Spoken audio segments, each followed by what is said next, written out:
అంటే ఎగ్జామ్స్ ఏ విధంగా రాయాలి, బుక్లెట్ ఏ విధంగా ఉంటుంది, ఓఎంఆర్ షీట్స్ అంటే ఏ విధంగా ఉంటుంది, ఏం రాయాలి, ఏం రాయకూడదు, ఎప్పుడు వెళ్ళాలి అన్నీ అయితే ఈరోజు వీడియోలో అయితే మనం డిస్కస్ చేద్దాం. ఫస్ట్ అన్నిటికంటే ముందు మనకు ఇక్కడ ఓఎంఆర్ అనేది 3 ఏబిసి అని ఉంటుంది. ఏబిసి అంటే 3 భాగాలుగా మనకు విడిపోతుంది ఓఎంఆర్ షీట్ అనేది. ఆ ఓఎంఆర్ షీట్లో ఫస్ట్ లెఫ్ట్ సైడ్ ఒక బాక్స్ ఉంటుంది. ఆ బాక్స్లో మనము బుక్లెట్ నెంబర్ వేయాలి. అలాగే నెక్స్ట్ రైట్ సైడ్ తీసుకుంటే మనకు ఇంకో బాక్స్ ఉంటుంది. ఆ బాక్స్లో మనం ఏం చేయాలి, రూమ్ నెంబర్ వేయాలి. అదే దాని కింద నెక్స్ట్ ఇంకో బాక్స్ ఉంటుంది, అక్కడ మీరు సిగ్నేచర్ వేయాలి. అంటే మనకు ఓఎంఆర్లో ఏమిటంటే 3 పార్ట్స్ ఉన్నాయి ఏబిసి అని. బట్ మనం ఓన్లీ ఈ పార్ట్ ఏలో ఉన్న ఈ 3 బాక్సెస్ మాత్రమే ఫిల్ చేయాలి. పార్ట్ బిసి మనకు అవసరం లేదు. మీరు జస్ట్ చేయాల్సింది ఏంది, జస్ట్ ఈ 3 మాత్రమే మీరు ఫిల్ చేయాల్సి ఉంటుంది. మిగతా ఎటువంటివి మాత్రం మీరు ఫిల్ చేయకూడదు.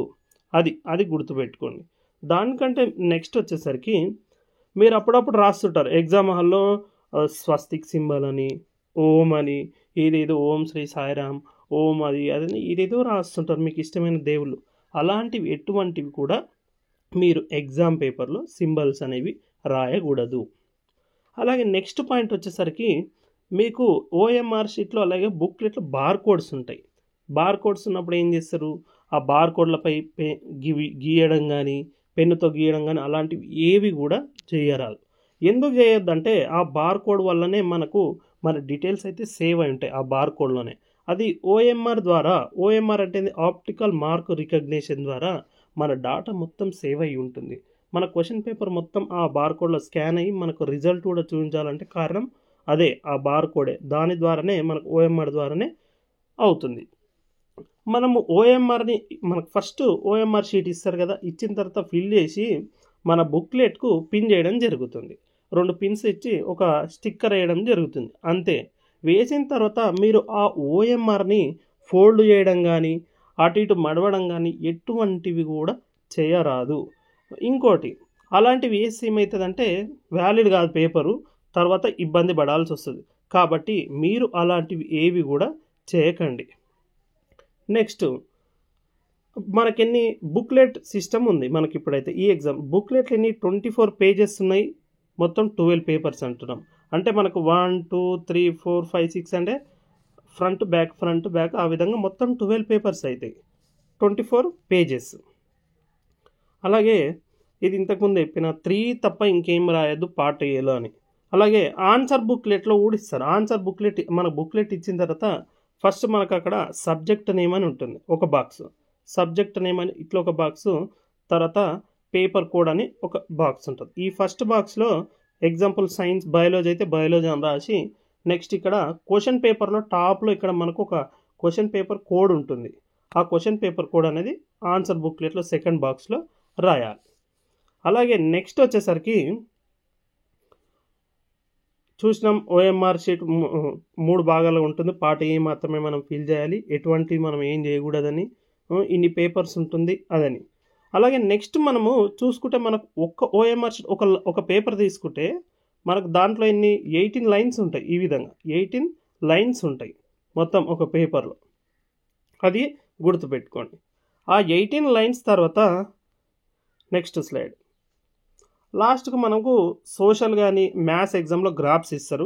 అవి మనకు లాస్ట్ కట్టి ఏదైతే మెయిన్ ఆన్సర్ బుక్లెట్లో మీరు ఏదైతే నెంబర్ వేస్తారో అదే నెంబర్ వాటిపై వేసి లాస్ట్కు వాటిని పిన్ చేసుకోవాలి. అది కూడా మరవద్దు.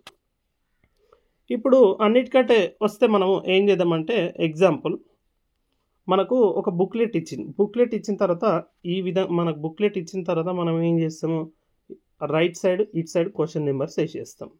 ఇటు సైడ్ మాత్రమే రైట్ సైడ్, లెఫ్ట్ సైడ్ అయితే లెఫ్ట్ రైట్, కానీ ఎటువైతే మార్జిన్స్ ఉంటాయిగా margin left side question number వేయాలి. రైట్ సైడ్ ఇక్కడ మనం ఇంకో మార్జిన్ కూడా కొడతాం. అది లాంగ్వేజెస్కి అయితే ఏం చేయాలి, కొద్దిగా మాత్రమే కొట్టండి. అదే ఒకవేళ మ్యాథ్స్ కానీ సైన్స్ కానీ ఏవైతే సైన్స్ సబ్జెక్టులకు ఉన్నప్పుడు కూడా కొంచెం ఎక్కువనే కొట్టండి, లాంగ్వేజెస్కు కొద్దిగా తక్కువ కొట్టండి. మీరు చాలామంది ఏం చేస్తారు ఈ ఎగ్జామ్స్లో నేను చూసిన కాడికి ఇక్కడ మార్క్స్ వేస్తారు, క్వశ్చన్ కూడా రాస్తారు. అవన్నీ ఏం రాయకండి, మార్క్స్ వేయడం కానీ క్వశ్చన్ కానీ. జస్ట్ మీరు క్వశ్చన్ నెంబర్ వేసి సెక్షన్ నెంబర్ రాసి ఏదైతే పాయింట్స్ రాయాలనుకుంటే లోపల సైడ్ లైన్ లోపల సైడ్ పాయింట్స్ రాసేయండి. 1 2 3 అని పెట్టేసి లోపల సైడ్ పాయింట్ వైజ్గా రాయండి. ఇంకోటి మనం ఇక్కడ 2 మార్జిన్స్ కొట్టినాం కదా, ఈ 2 మార్జిన్స్ కొట్టిన తర్వాత దీని తర్వాత ఒక్క వర్డ్ కూడా బయటికి రాయొద్దు. ఏమున్నా లోపలికి రాయాలి కానీ బయటికి ఎలాంటిది కూడా రాయొద్దు. అది మాత్రం గుర్తుపెట్టుకోండి. ఎందుకంటే మనం మార్జిన్స్ కొట్టిందే ఈ రెండింటి మధ్యలో రాయడానికి, అంతేగాని మనం యూతను ఎందుకు రాస్తాము, రాస్తే బాగుండదు కాబట్టి రాయద్దు. అదైతే గుర్తుపెట్టుకోండి. Margins left side right side అయిపోయింది, పాయింట్స్ విధంగా రాయాలి. నెక్స్ట్ ఇంకోటి ఏం చేస్తారు, ఇంకో పాయింట్ అంటే ఇప్పుడు ఎగ్జామ్ ఇది ఒక పేపర్ ఇక్కడి వరకు అయిపోయింది. అయిపోయిన తర్వాత నెక్స్ట్ ఏం చేస్తాం, క్వశ్చన్ నాకు ఇక్కడ వరకు అయిపోయింది, ఇంకా మనకు ఆఫ్ ఉంది. అప్పుడు ఏం చేస్తారు, ఇంకో పేపర్ కోతారు. ఆ పేపర్ కోకుండా ఒక 2 లైన్లు వదిలేసి సేమ్ సెక్షన్ నెంబర్ మళ్ళీ క్వశ్చన్ నెంబర్ వేసేసి ఇక్కడనే కంటిన్యూ చేయండి. ఎందుకంటే మనకు 24 పేపర్సే ఉంది. అది బుక్లెట్ మళ్ళీ ఇంకోటి ఇస్తారో ఇవ్వరో కూడా మనకు తెలియదు. కాబట్టి మనం ఏం చేయాలి, ఇచ్చినా ఇవ్వకున్నా ఒక ఎగ్జామినేటర్ మైండ్లో మనం ఏ విధంగా ఉండాలంటే ఆయనకు అర్థమైపోతుంది వీనికి వచ్చా రాదా సబ్జెక్టు అనేది. నువ్వు ఇక్కడనే కంటిన్యూ చేయాలి. వాళ్ళ మైండ్ సెట్ ప్రకారం మనం ఆలోచన చేస్తే ఇక్కడ నుండి కంటిన్యూ చేస్తే నీట్గా ఉంటుంది. ఎగ్జామ్ ప్రాపర్ వే అనేది కూడా అదే. కాబట్టి మీరు అక్కడ నుండే స్టార్ట్ చేయండి. ఎందుకంటే మనము ప్లేస్ కూడా తక్కువ ఉంటే మనకు కొన్ని పేపర్స్ కాబట్టి వాటిని పర్ఫెక్ట్గా సరిపోతాయి, అయినా కూడా మనం అడ్జస్ట్ చేయాలి. అదైతే మరవకండి. నెక్స్ట్ వచ్చేసరికి ఏవైతే ఎగ్జాంపుల్ నేనేం చేసిన ఒక క్వశ్చను ఈ విధంగా రాసినప్పుడు ఇది నేను రాంగ్ చేసిన, మనం ఏం చేస్తాం పెద్ద ఈ విధంగా కొట్టకండి. చిన్నగా ఏదో చిన్నగా స్లాంట్ లైన్ ఏ విధంగా ఇచ్చి రాంగ్ క్వశ్చన్ అని రాసేయండి. అంతేగాని పెద్ద ఇట్లా పెద్దగా ఇవ్వకండి. అది చేస్తే మొత్తం పేపర్ కూడా స్పాయిల్ అయ్యే అవకాశం, ఖరాబ్ అయ్యే అవకాశం ఉంది. కాబట్టి అది గుర్తుపెట్టుకోండి. అలాగే నెక్స్ట్ ఏదైతే ఇంపార్టెంట్ అండి, ఒకటి ఏదైతే అవుట్ ఆఫ్ సిలబస్ క్వశ్చన్ వచ్చిందనుకో, అవుట్ ఆఫ్ సిలబస్ క్వశ్చన్ వచ్చింది లేదు, నీకు సరిగ్గా ప్రింట్ పడలేదు, ఏ క్వశ్చన్ అయినా ఇదైతే గుర్తుపెట్టు. ఖచ్చితంగా ప్రతిదీ మాత్రం మనం క్వశ్చన్ నీకు రిలేటెడ్ ఏది వచ్చినా అటెంప్ట్ మాత్రం ఖచ్చితంగా చేయాలి. చేస్తే మాత్రం ఈజీగా స్కోర్ వస్తుంది. నిన్న ఇంటర్ ఎగ్జామ్లో ఒక క్వశ్చన్ సరిగ్గా కనిపించలేదని ఎవరైతే అటెంప్ట్ చేసిండ్రో వాళ్ళందరికీ 4 మార్క్స్ అయితే ఇవ్వడం జరిగింది. అది గుర్తుంచుకోండి, 4 మార్క్స్ అయితే ఇవ్వడం జరిగింది. కాబట్టి మీరేం చేస్తారు, ఖచ్చితంగా అటెంప్ట్ చేసే అవకాశం కాదు, ఖచ్చితంగా అటెంప్ట్ చేయాలి. ఇదైతే గుర్తుపెట్టుకోండి, నీకు మళ్ళీ చెప్తున్నా. ఇంకోటి మీరు ఎగ్జామ్ రాసేటప్పుడు ఏం చేస్తారంటే నీకు ఫస్ట్లే ఆ క్వశ్చన్ గుర్తుకు రాలే, ఈ క్వశ్చన్ నెంబర్ రాసేసిన ఆన్సర్ రాసిన తర్వాత మళ్ళీ నేను ఇంకో పేపర్లో మళ్ళీ ఇదే క్వశ్చన్ని అప్పుడు నీకు గుర్తుకొచ్చింది, నేను మళ్ళీ రాస్తా. అప్పుడు ఏమవుతుందంటే ఫస్ట్ ఏది రాస్తారో దాన్నే ప్రిఫర్ చేస్తారు, దాన్నే ఎవాల్యుయేషన్ చేస్తారు. కాబట్టి రాసేటప్పుడే కొంచెం జాగ్రత్తగా నీకు వచ్చిన క్వశ్చనే పర్ఫెక్ట్ రాయండి. సెక్షన్ నెంబరు క్వశ్చన్ నెంబర్ వేసి నీట్గా ఫస్ట్ నుంచే కరెక్ట్గా రాయండి. ఇదైతే మరవకండి. అలాగే నెక్స్ట్ ఎగ్జామ్ అయిపోయింది. ఎగ్జామ్ అయిపోయిన తర్వాత లాస్ట్కు ఏం చేస్తారు, ఎండ్ అని పెట్టేసేయండి. పెట్టేసిన తర్వాత ఏమైనా పేపర్స్ మిగిలితే జస్ట్ ఈ విధంగా స్క్రాచ్ చేయండి, ఈ విధంగా చేసేయండి. మ్యాక్సిమం మిగిలవు అందరికీ, కానీ మిగిలితే ఈ విధంగా ఎండ్ అని పెట్టేసేయండి. అక్కడక్కడ మీరు మిడిల్లో మాత్రము ఎంటీ పేపర్స్ వదిలేయకండి, సీక్వెన్స్ రాసుకుంటే లాస్ట్కి అంతా అయిపోయాక మిగిలితే ఈ విధంగా ఎండ్ అని పెట్టేసి అదైతే చేయండి. నెక్స్ట్ వచ్చేసరికి ఎండ్ అయిపోయింది. తర్వాత అన్నిటికంటే ముందు ఈ ఎగ్జామినర్ పాయింట్స్లో ఫస్ట్ క్వశ్చన్ పేపర్ ఇచ్చినప్పుడు 15 minutes బిఫోరే మనము క్వశ్చన్ పేపర్ ఇచ్చిన ప్రతిదీ ఫస్ట్ నుండి లాస్ట్ వరకు క్లియర్గా చదవాలి. చదివిన తర్వాత ఎగ్జామ్ స్టార్ట్ చేయండి. అంతకంటే ముందు మనం ఎగ్జామ్ హాల్కు 30 minutes బిఫోరే మనము రీచ్ కావాలి. ఎందుకంటే 30 minutes బిఫోర్ ఎందుకు రీచ్ కావాలంటే మనకు పక్కన సరౌండింగ్స్, మన బెంచ్లో ఇవ్వడం చిట్టీలు కానీ స్లిప్పులు కానీ ఏమైనా రాయడం కానీ ఎటువంటివి ఏం చేసినా కూడా మనం చెక్ చేసుకోవాలి. ఇవి ఎవరు చెప్పారండి, ఎందుకంటే మనం అన్నీ చెక్ చేసుకోవాలి. చెక్ చేసుకున్న తర్వాత కొద్దిగా ముందు పోతే మనకు ఇన్విజిలేటర్ కూడా మనకు అవి ఇన్స్ట్రక్షన్స్ ఇస్తుంటారు, అవి కూడా వినాలి.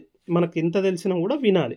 విన్న తర్వాత కొంచెం సరౌండింగ్స్ కూడా మనకు అలవాటు అయిపోతుంది, బాగుంటుంది. ఎటువంటి హడావిడి లేకుండా టెన్షన్ లేకుండా ముందే ఓ 30 minutes బిఫోర్ ఎగ్జామ్ హాల్కు రీచ్ అయ్యే విధంగా చూసుకోండి. అలాగే వెళ్ళేటప్పుడు ఈజీగా డైజెస్ట్ అయ్యే ఫుడ్ తీసుకోండి, టిఫిన్లో ఆయిల్ ఫుడ్ కాకుండా. ఇవైతే కొన్ని చిన్న జాగ్రత్తలే ఎగ్జామ్కి. ఎందుకంటే మన 3 hours మన మైండ్ ఎంత బాగుంటే మనం ఎగ్జామ్ అంత బాగా రాస్తాం కాబట్టి ఈ చిన్న చిన్న విషయాలే చిన్నవని పెట్టుకోకుండా వీటిని జాగ్రత్తగా తీసుకోండి బిఫోరే రీచ్ అవ్వడము. అలాగే నెక్స్ట్ మనం ఎగ్జామ్కి వెళ్ళేటప్పుడు మన దగ్గర అన్నీ తీసుకెళ్ళాలి. మన హాల్ టికెట్ ఉందా లేదా, బ్లూ పెన్ బ్లాక్ పెన్ ఉందా లేదా, పెన్సిల్, స్కేలు, ఎరేజర్ మనకు అన్నీ ఉండేటట్లు చూసుకోండి. ఒకరిని పక్క వారిని అడిగేటట్టు ఉండొద్దు, అడగను కూడా అడగదు. ఎగ్జామ్ బిఫోర్ 30 minutes వెళ్ళిన తర్వాత మనము పక్క వారితో డిస్కషన్స్ అవి మాత్రం చేయకండి. ఏమన్నా ఉంటే బయట చూసుకోండి.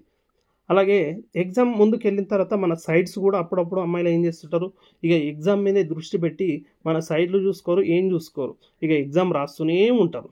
బట్ ఏం చేస్తారు, బాయ్స్ అయినా గర్ల్స్ అయినా స్క్వాడ్ వస్తుందనే భయంతో ఏం చేస్తుంటారు, చిట్టీలు పక్క వారి మీద దిగుతారు. ఏం చేస్తారు, పక్క వారి మీద దిగినప్పుడు ఏమవుతారు, స్క్వాడ్ వచ్చి అది నీదనుకో నిన్ను పట్టుకుంటాడు, నీ టైం అంతా వేస్ట్ చేస్తాడు. వీలైతే లాస్ట్ నీదనుకొని ఏం చేస్తాడు, నిన్ను డిబార్ చేస్తే 3 years లైఫ్ అంతా స్పాయిల్ అయిపోతుంది. ఇది ఎందుకు చెప్తున్నా అంటే ఎవరు చెప్పారు కాబట్టి నేను చెప్తున్నా. ఎందుకంటే మనం ఎగ్జామ్ రాసేటప్పుడు కూడా ఖచ్చితంగా మన పక్క వాళ్ళను కూడా అబ్జర్వ్ చేయండి. ఈసారి ఎగ్జామ్ ప్యాటర్న్ చెప్పిన బుక్లెట్ విధానంలో CC cameras, bar code system ఉంటుందని. కాబట్టి ఖచ్చితంగా అవైతే మీ పక్క వాళ్ళని కూడా అబ్జర్వ్ చేయండి, చూసుకోండి. మీ కాళ్ళ కింద పక్కన బెంచీల మీద అటు ఇటు అబ్జర్వ్ చేస్తూ ఎగ్జామ్ రాయండి. అన్ని వస్తువులు మీవి మీకు ఉండేటట్లు చూసుకోండి. ఇదైతే ఖచ్చితంగా చూసుకోండి. అలాగే నెక్స్ట్ వచ్చేసరికి ఇప్పుడు ఎగ్జామ్ ఓరియంటెడ్లో ఫస్ట్ నాదైతే ఎగ్జామ్ 15 minutes ముందు క్వశ్చన్ పేపర్ క్లియర్గా చదివిన, అన్నీ వచ్చేసినాయి, రాసిన. అయిన తర్వాత కూడా లాస్ట్ 15 minutes, ఫస్ట్ 15 minutes ఎంత ఇంపార్టెంటో లాస్ట్ 15 minutes కూడా అంతే ఇంపార్టెంట్. ఎందుకు 15 minutes అంటున్నా అంటే, ఆ 15 minutes వల్ల నువ్వు ఏం రాసినావు, ఫస్ట్ నుండి లాస్ట్ వరకు ఏమేమి రాసినావు, ప్రతి వర్డ్ ప్రతి లైన్ అనేది చెక్ చేసుకోండి. చెక్ చేసుకుంటే నీకు చాలా మిస్టేక్ చేసి ఉంటావు, అన్నీ రెక్టిఫై అవుతాయి. మన మైండ్ సెట్ ఎట్లా అనిపిస్తుంది అంటే, మన మైండ్ సెట్ అరే మనదే కరెక్ట్, మన మైండ్ మనం చెప్పిందే కరెక్ట్ అనుకుంటాం.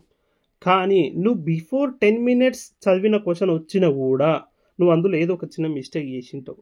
రీచెక్ అనేది ఖచ్చితంగా వేసుకోవాలి.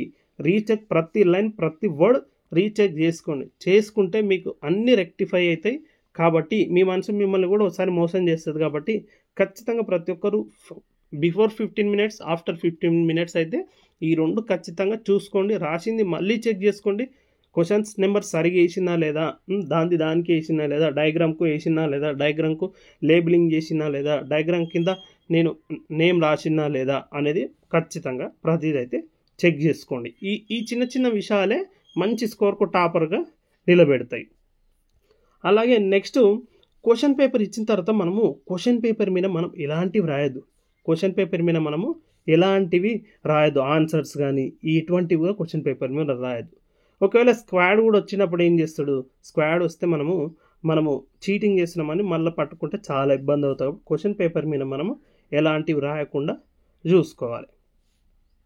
అవి next before 15 minutes, after 15 minutes, 30 minutes before reach అవ్వడము, మంచి ఫుడ్ తీసుకోవడము, అలాగే బుక్లెట్ మెయింటైన్ చేయడము, ఓఎంఆర్ షీట్కి ఇలాంటివి ఏం కాకుండా ఈ పాయింట్స్ అయితే గుర్తుపెట్టుకోండి.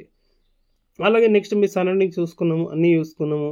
తర్వాత ఏ ఒక్కటి కూడా మనము వదిలేయరాదు. ఎటువంటిది ఏ ఒక్క క్వశ్చన్ కూడా మనమైతే వదిలేయరాదు. వీలైతే మనము ఏమైనా మనం స్టేషనరీ తీసుకెళ్తుంటాం కదా, ఆ స్టేషనరీ తీసుకెళ్ళేటప్పుడు వీలైతే మన ఎక్స్ట్రా మెయింటైన్ చేసుకోండి. 2 పెన్నులు ఎక్స్ట్రానే తీసుకోండి, ఏం కాదు. ఎందుకంటే ఒకటి పడపోతే ఒకటి హ్యాండ్ ఇచ్చినా కూడా నెక్స్ట్ అయితే మనకు సెట్ అయిపోతుంది. అలాగే నెక్స్ట్ ఇవి అయిపోయింది, అన్ని పెన్నులు తీసుకున్నాం, అన్నీ చూసుకున్నాం, అది చూసుకున్నాం. బిఫోర్ 30 minutes పోయినాం, ప్రశాంతంగా రాసినాం, ఎగ్జామ్ రాసినాం, అంత అయిపోయింది. బట్ నేనేం చేసిన, ఒక ఎగ్జామ్ ఒక క్వశ్చన్ ఏదో 13th క్వశ్చన్ 14th క్వశ్చన్ రాసిన, బట్ దాంట్లో నాకు అంత సాటిస్ఫై లేను. అయినా నాకు టైం ఒక 15-20 minutes ఉంది. ఉన్నప్పుడు నేనేం చేస్తా, ఎక్స్ట్రా అని పెట్టేసి ఆ క్వశ్చన్ నెంబర్ 13th అని పెట్టేసి ఆ క్వశ్చన్ నెంబర్ రాసేసి మళ్ళీ చెక్ చేసుకొని మళ్ళీ పెడతా. అది కూడా రాయండి. ఎందుకంటే ఆ విధంగా రాస్తే ఎక్స్ట్రా అని పెట్టి రాస్తే ఏ దానికి వేయాలనో, ఏ దానికి ఎక్కువ పాయింట్స్ ఉంటే, ఏది ఎక్కువ ఉంటే దానికి వ్యాలిడ్ చేస్తారు, దానికి స్కోర్ వచ్చే అవకాశం కూడా ఉంటుంది.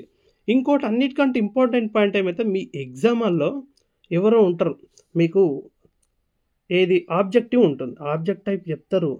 కానీ ఆ 10 ఉంటే ఆ 10లో ఖచ్చితంగా ఒక 5-6 మాత్రమే కరెక్ట్ చెప్తారు, మిగతా అని మిస్టేక్ చెప్తారు. ఖచ్చితంగా ఫస్ట్ ఆబ్జెక్టివ్ కూడా మనం ఎవరి మీద డిపెండ్ కావద్దు. ఇదైతే గుర్తుపెట్టుకోండి. నేను చెప్పే సిద్ధాంతం ఇదే. ఫస్ట్ నుండి అన్నీ మీరు చేయాలి.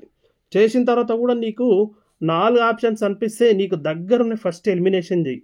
ఎలిమినేషన్ చేసినా కూడా నీకు తెలియదు లాస్ట్కి ఎటువంటి అయితే లేదంటే నీకు ఏది అనిపిస్తే అది పెట్టు, అది రా. కానీ గుడ్డిగా ఎవరిని నమ్మితే నీకైతే స్కోర్ పోతుంది. కాబట్టి ఖచ్చితంగా నీకు తెలిసే ఉంటుంది. క్వశ్చన్ చదువు, 1కి 2 సార్లు చదువు, రాకపోతే ఎలిమినేట్ చేయి. అప్పుడు ఖచ్చితంగా నీకైతే వస్తుంది. ఖచ్చితంగా నువ్వు చేయగలవు. ఖచ్చితంగా నీ మీద నువ్వు నమ్మకం పెట్టుకో. ప్రశాంతంగా ఎగ్జామ్ రాయి. ముందే వెళ్ళు, మంచి ఫుడ్ తీసుకో. ఇవి పాటిస్తే మంచి స్కోర్ అయితే వస్తుంది. కాబట్టి ఖచ్చితంగా ప్రతి ఒక్కరు రాస్తారు, మంచి స్కోర్ అయితే వస్తుంది. నాకు తెలుసు.